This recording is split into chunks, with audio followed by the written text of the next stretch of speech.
Hello friends, in the video என்ன பார்க்க போறோம் அப்படினு பாத்தீங்கன்னா color coding of 5 band resistor. So நம்ம already பாத்தீங்கன்னா 4 band resistor பார்த்திருக்கோம். இப்போ வந்து 5 band பார்க்க போறோம். So actually பாத்தீங்கன்னா ஆன்லைன் classes வந்து CTSE க்கு நடந்துட்டு இருக்கு. So அதனால கொஞ்சம் பிஸியா இருக்கேன். So அதனால வீடியோஸ் கொஞ்சம் போட முடியல. So உங்களுக்கு வந்து எந்த மாதிரி வீடியோஸ் வேணும்? So old question papers இல்ல concepts so அது வந்து உங்களுக்கு எந்த மாதிரி வீடியோஸ் வேணும்னு எனக்கு ஒரு கமெண்ட் பண்ணுங்க. classes join பண்ண விருப்பப்படுறவங்க எனக்கு வந்து Telegram சேனல்ல join பண்ணிட்டு மெசேஜ் பண்ணுங்க. சோ உங்களுக்கு வந்து பாத்தீங்கன்னா நீங்க ரெஸ்பெக்ட் தனித்தனியா யூனிட்ஸும் நீங்க join பண்ணிக்கலாம். தனித்தனியா எனக்கு இந்த டாபிக்ஸ் மட்டும் போதுனாலும் join பண்ணிக்கலாம். சோ இதுல வந்து பாத்தீங்கன்னா நமக்கு 5 பேண்ட் இருக்கு ஓகேங்களா. சோ ஃபர்ஸ்ட் 3 பாத்தீங்க அப்படினா நமக்கு வந்து நம்ம நம்பர்ஸா எழுதிப்போம் ஓகேங்களா. fourth one வந்து பாத்தீங்கன்னா மல்டிப்ளையர், fifth one பாத்தீங்கன்னா டாலரன்ஸ் ஓகேங்களா. சோ நான் ஆல்ரெடி சொன்னேன்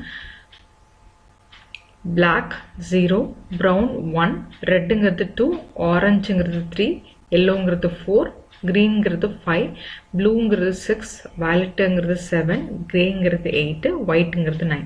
சோ இந்த first 3 கலர்ஸ்க்குமே நம்ம ஜஸ்ட் வந்து நம்பர்ஸ் மட்டும் எழுதிப்போம் ஓகேங்களா. மல்டிப்ளையர் அப்படிங்கிறது உங்களுக்கு தெரியும் 10 into 10 பவர் அப்படிங்கிறதுல எழுதுவோம். சோ டாலரன்ஸ்ங்கிறது இந்த 4 இதுக்கு தான் இருக்கு ஓகேங்களா. சோ இதுல வந்து பாத்தீங்கன்னா நமக்கு ஃபர்ஸ்ட் என்ன இருக்குன்னா yellow கலர் இருக்கு. சோ அப்ப நமக்கு 4 வரும். இது பாத்தீங்கன்னா நமக்கு வந்து violet color. so இது வந்து பாத்தீங்கன்னா நமக்கு 7.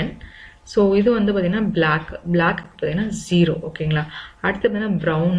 so it's 10 power 1 ஓகேங்களா. அப்ப என்ன வரும்னா so 4 7 0 470 இங்க 10 power 1ங்கப்ப 10 அப்ப 4700 that is 4.7 அப்படி நம்ம சொல்லலாம்.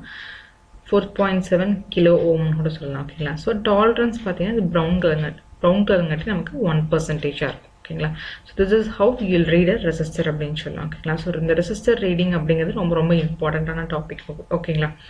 சோ இது எப்படி நம்ம ஞாபகம் வச்சுக்கலாம் அப்படின்னு ஆல்ரெடி சொன்னேன். B B, Great Britain, very good wife. So first letters மட்டும் நீங்கள் அந்த மாதிரி ஞாபகம் வச்சுக்கலாம். ஸோ இதில் வந்து நம்ம கன்ஃபியூஸ் ஆகிறது பார்த்தீங்கன்னா நமக்கு பி, அது வந்து ஃபர்ஸ்ட் பிளாக் ப்ரௌனு, அதே மாதிரி ஜியில் பார்த்தீங்கன்னா ஃபர்ஸ்ட் க்ரீனு, அதுக்கப்புறம் தான் கிரே வரும் ஓகேங்களா.